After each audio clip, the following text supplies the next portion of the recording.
Super. All right. Well, I'm very well aware that it sometimes can feel like you're in an abyss sometimes when it's just you presenting, but we'll give it a shot and see how we get on. Okay. So how I was able to use AI to refine teaching, retrieval, and reteaching.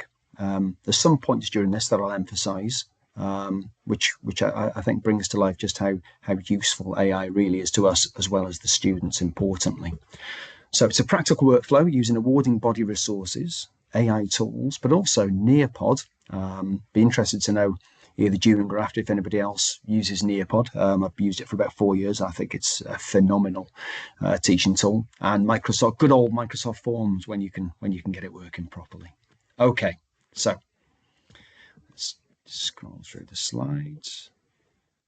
Okay, so a little bit about me. I'll try and keep this brief. So I was born in England, but raised in Wales, so I can still speak Welsh should the need arise. It doesn't, by the way. I was a welder for over 17 years, and then rather fortuitously landed myself into education about 7 years ago, which I love. It's the best job I've ever had. I teach welding and welding theory, as well as a hydrogen awareness course to adults in the local Liverpool City region. As I don't know if any of you got experience teaching adults, but it's a different world. They want to be there. They hang on your every word. It's tremendous, absolutely tremendous. So another thing I also teach before we get into it is photogrammetry, which is turning photos of anything really into a 3D model. So you can do photogrammetry with phones and with drones, and I do this to international audiences through an organization called Educators in VR. They're quite big on LinkedIn, and I usually do that when I do it on a Friday night from my kitchen, which my wife is ecstatic about. Not. So getting to the point, I've been blown away by AI for education and the advantages it gives us. Briefly, before we get into my top 4 tools, in order, ChatGPT, the paid for version, phenomenal, especially now with the new 5.4. Notebook LM, which I just find incredible. I really think this is the way it's heading. I think this is the future for teaching and learning, or learning specifically.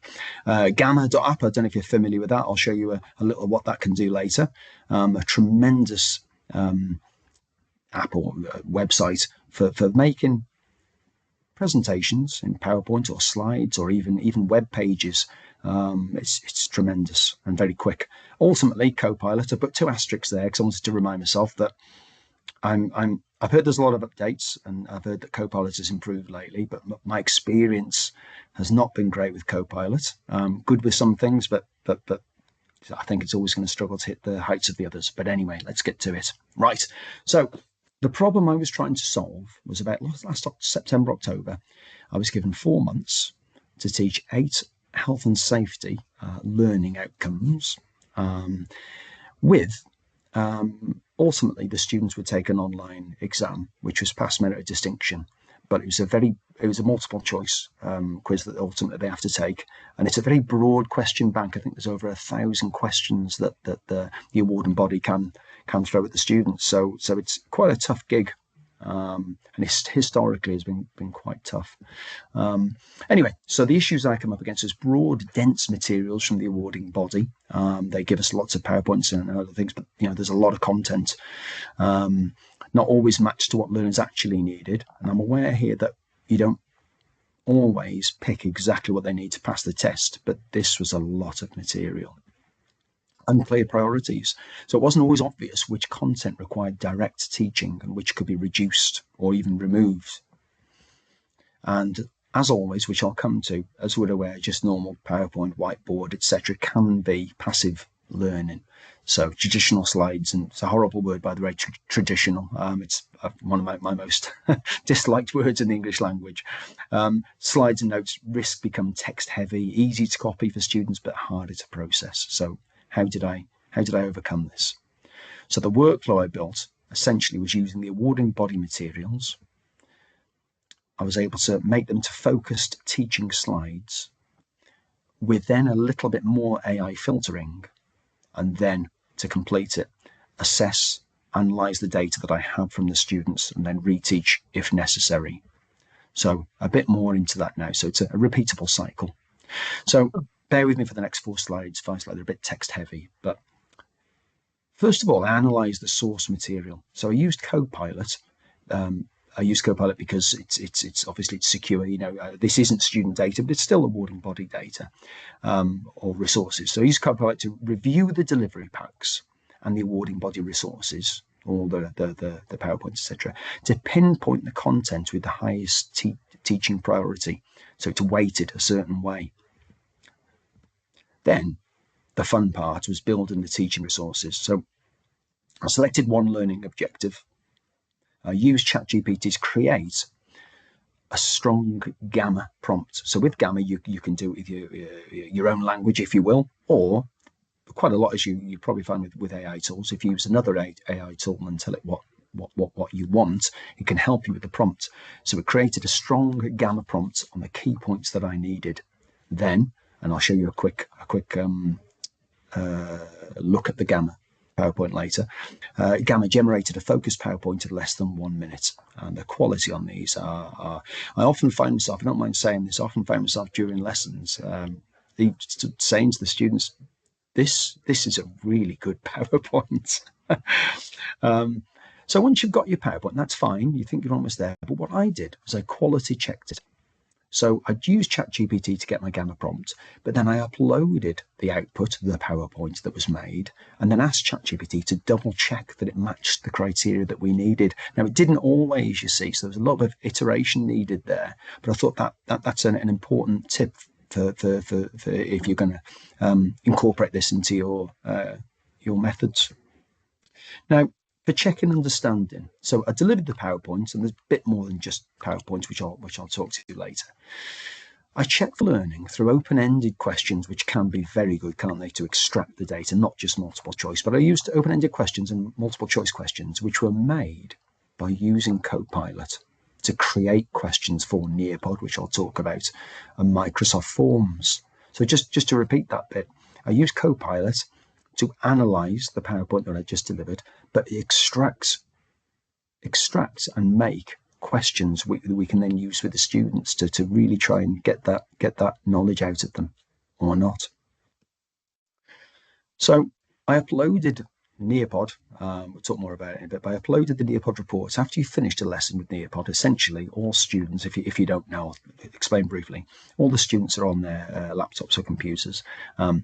I get to see their answers on one screen, which is really good for spotting gaps in learning. So if, Johnny in the corner is struggling on question 6, I'm not going to highlight that and embarrass him, but at least I'll be able to know, and maybe I'll talk to the class and go over question 6 or whatever subject that is. So it's really good in that respect. But also there's an element of privacy where the student knows that they've got a direct line to you, as opposed to cold calling where they're put on the spot. Not a great fan of cold calling. But anyway, I uploaded the Nearpod report data, so post-lesson, and Microsoft Forms results to Copilot for analysis. And that way I could analyse and identify where the knowledge gaps were, and usually around certain areas, which is really useful. So with that data, you get ChatGPT to create a targeted Gamma prompt. So I want to emphasise that's we've delivered the PowerPoint, we've got the data from the multiple choice question and open-ended questions, noticed the learning gaps, then built a bespoke PowerPoint to fill those gaps. And that PowerPoint was, in essence, not just teaching the same material again, but also explained why incorrect answers that they'd previously given were incorrect and why the correct answer is correct. I thought that was very important, as opposed to just parroting, the material. And finally, we're almost there, we retaught the weak areas and retested again using the original questions. So that way, hopefully, you can see that the knowledge gaps have been filled.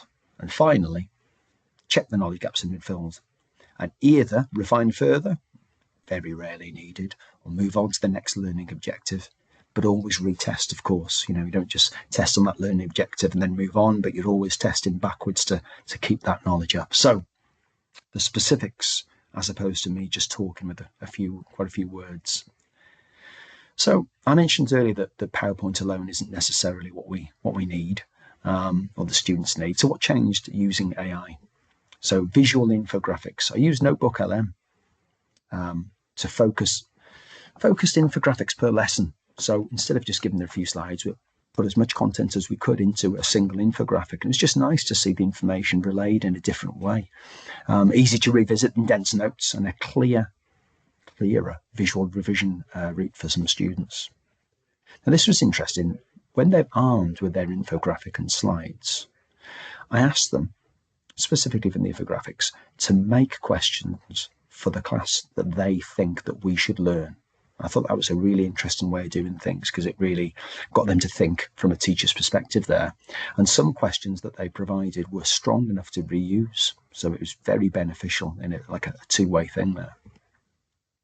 I did a check for understanding. So Nearpod, I've mentioned about Nearpod with their open-ended tasks, open-ended questions and multiple choice checks. However, within Nearpod, and I'd like to hear your thoughts about this later if anybody's used it, we have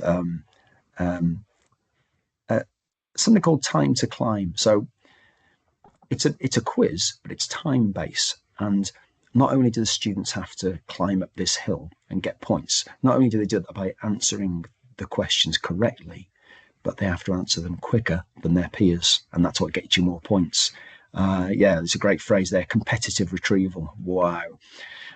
So briefly, I'll come back to that. Microsoft Forms, always good for structured quiz checks.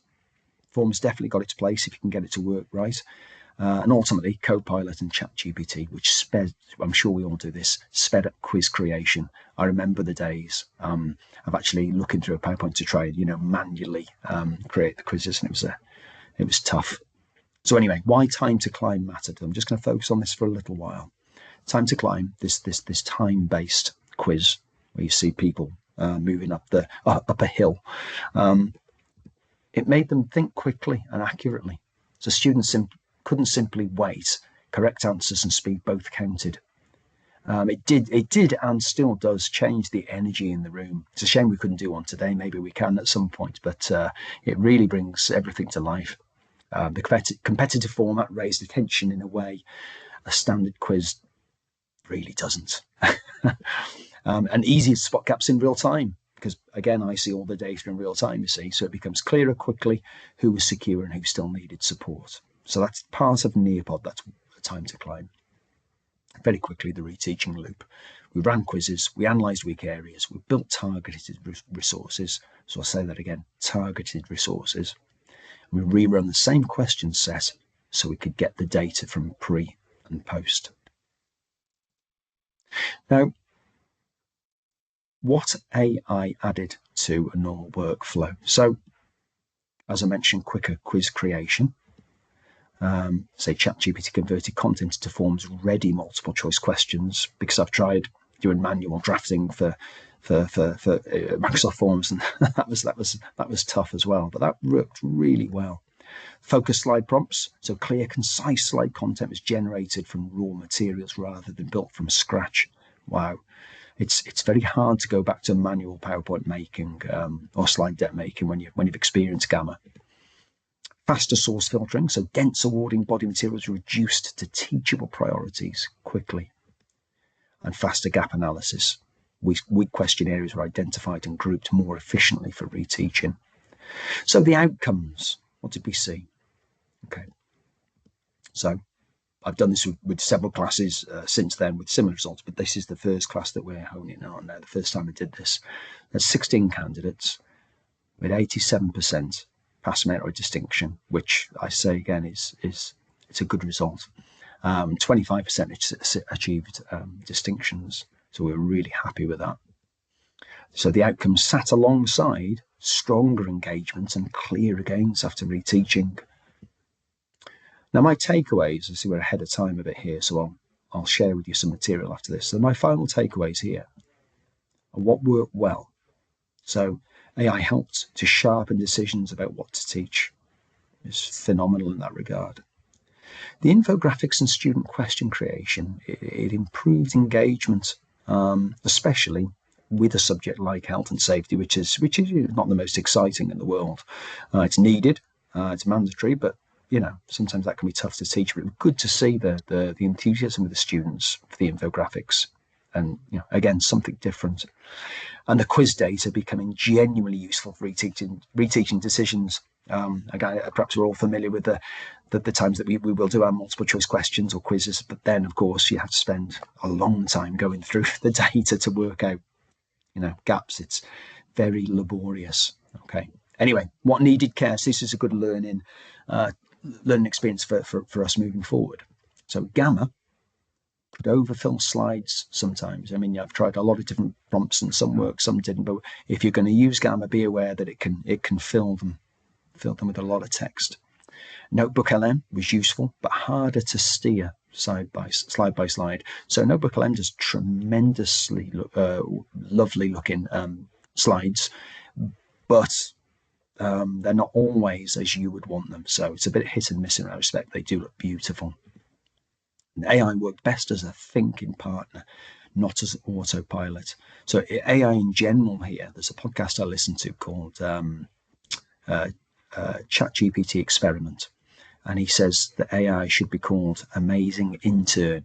He's obviously American, but Amazing Intern. And I thought that was a great analogy for it to work with you as an intern would, rather than anything else.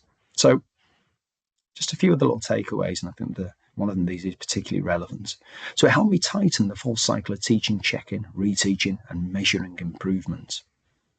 But it's not all about me and us teachers. There has to be a reason why we're doing this. So used thoughtfully, AI supported better cheating decisions rather than replacing them. But this is the crux of the matter for me. It didn't just help me. It did help me, but it didn't just help me make better resources and save time. It genuinely helped learners achieve stronger results. So it's a difficult one now that I've used this to think of going back the old way. And when I do think about that, I always think about sliding doors. Remember the film Sliding Doors? I think Sliding Doors, where I wish we could see the student outcome of traditional way that I used to do, and as opposed to what we can see now with AI. Okay, so some examples here. Just an example of the infographic. Now, there is a school of thought that is probably right, that infographics shouldn't be loaded with information if they're going to work properly. But for the purpose of this, the students had the time to spend to actually look deep into it. So it's full of detail, but that was the whole point of the exercise. There you go. So this is about managing workshop waste. Full on, but there's a lot of information there, And if you're thinking from a student's perspective, as opposed to, and I say the same thing because I remember being a student, look at the PowerPoint, write notes, look at the whiteboard, bit of Q&A, or they can be given time to interrogate this properly. I think it's a lovely way and a different way for them to learn. So excellent. This leads on to the previous question, and yours, Helen, about a Gamma. This is an example of a Gamma PowerPoint, but we'll cover the prompts after. Okay, so let's have a look. I'll play a quick video for you. This is me scrolling through a Gamma PowerPoint. This one has been asked to use AI images, and that'll be quite self-evident. But I'll just play it. It's only under a minute. Here we go. Let me play. So this was one of the ones where we clarified what was right and what was wrong with our answers. You see, say dry subject, policies and work. But there you go. Why other answers are wrong. There we've got a common mistake, and what that means is from the data that quite a lot of people confuse those two things. This was wonderful. So AI generated images. We were talking about smoke that's released from industry. That's brilliant.